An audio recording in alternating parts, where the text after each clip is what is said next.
and welcome. And you may have noticed that I did not put up a 9/11 tribute post on social media.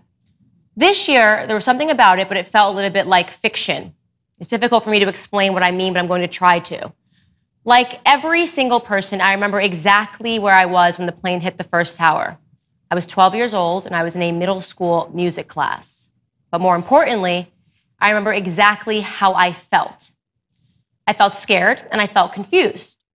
But as the weeks following that day went by, that initial fear and confusion migrated into something else, into an almost sense of security, a real sense of American pride. Someone shared an old clip of Sammy Sosa, who hit a home run 2 weeks after 9/11. He drapes himself in an American flag in the clip, and he ran around all of the bases. That really embodies how I felt. That was how we all felt, that we were in something together. This was in America long before social media. We just had TV screens. We hung on to newscasters' every word and every syllable, and every word and every syllable during that time bled red, white, and blue. Now it's 2 decades later, and 9/11 still drums up a lot of feelings. But when feelings are primary, sometimes thinking can become secondary. Over the weekend, I did some thinking. I thought about the concept of a sports hero draping themselves in an American flag. Today, that would be almost unimaginable. We can't even get athletes to stand for the national anthem, not even on foreign soil, not even for the Olympics. I also thought about how my every memory of 9/11 includes a deep reverence for first responders, policemen, paramedics, firefighters, doctors, nurses, our military, individuals, and people who sacrificed their lives during, after, and because of the events on that day. Fast forward to today, and I'm looking at Joseph Biden, Barack Obama, and George Bush. All I can think is, this is a farce. It feels like a farce. The never-ending war on terror, American sons and daughters killed because George Bush said we needed to avenge the attacks so that Joe Biden could eventually cede power to the Taliban some 20 years and trillions of dollars later. Question, how many Americans died in Iraq and Afghanistan since 2001? Answer, a lot more than the amount that were killed on September 11th. Way to avenge our fallen heroes.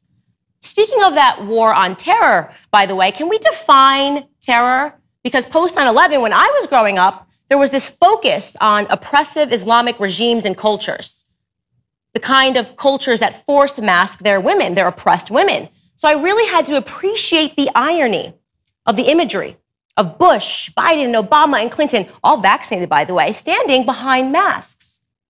But maybe that's because the definition of terror keeps mutating, like the coronavirus. Today, the problem isn't radical Islam. Today, those same elitists who taught us to fear jihadists are teaching us a new kind of terror. The new generation of school children are learning to fear patriots. The war on terror has mutated to a war on American patriotism, the kind that wave the American flag.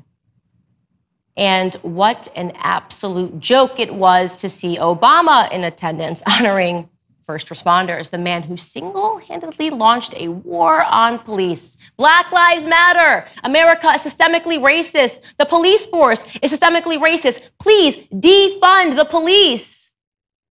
In fact, all of our first responders are on the brink of losing their jobs if they don't abide by the vaccine decree of dictator Biden. Same for our military. Roll up your sleeves or get lost. How is that for some appreciation? When I was 12, I remember feeling like we were all in it together, but here's the truth, we're not. In fact, those words make me cringe a little today. We were told that we were all in it together, but now I think it was always us versus them. Them using a crisis in the media to make us feel while they work to take away our freedoms. The word freedom used to be synonymous with America, but you know what? It's not anymore. Hashtag never forget. Well, look around, because clearly we've forgotten something.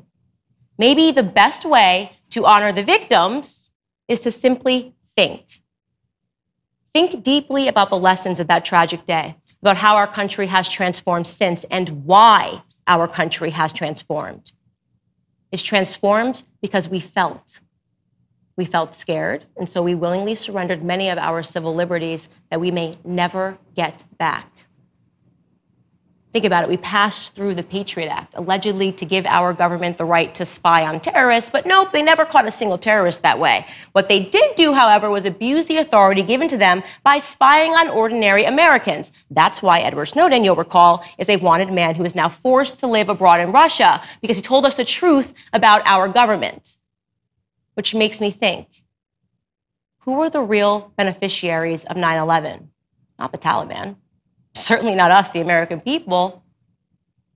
Perhaps the American government, which has grown itself exponentially over these last 20 years.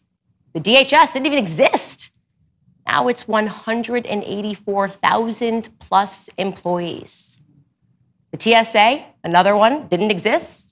Can't even fathom just walking onto a plane these days without being frisked, forced to take off your shoes, your belt, everything. Yeah, around 55,000 more employees there. So yes, let's hashtag never forget the deeper, truer lesson of September 11th. It's a lesson about government. It's a lesson about tyranny. It's a lesson about how when a government wants you to acquiesce to tyranny, they need fear. They need uncertainty. They need a crisis that inspires both. Then they can suspend civil liberties. Then decades later, they can stand up on a stage behind cloth masks to commemorate, to honor, to remind the people that they rule over why it was necessary for them to suspend your liberties in the first place. And if you have any questions about that, it's because you're the new kind of terrorist. I can say truly from the bottom of my heart that I am so grateful to every single person, every first responder, police officer, firefighter, doctor, nurse, fallen troop, to every hero that sacrificed, and to the many that continue to sacrifice because of the events that took place on that horrible, tragic day.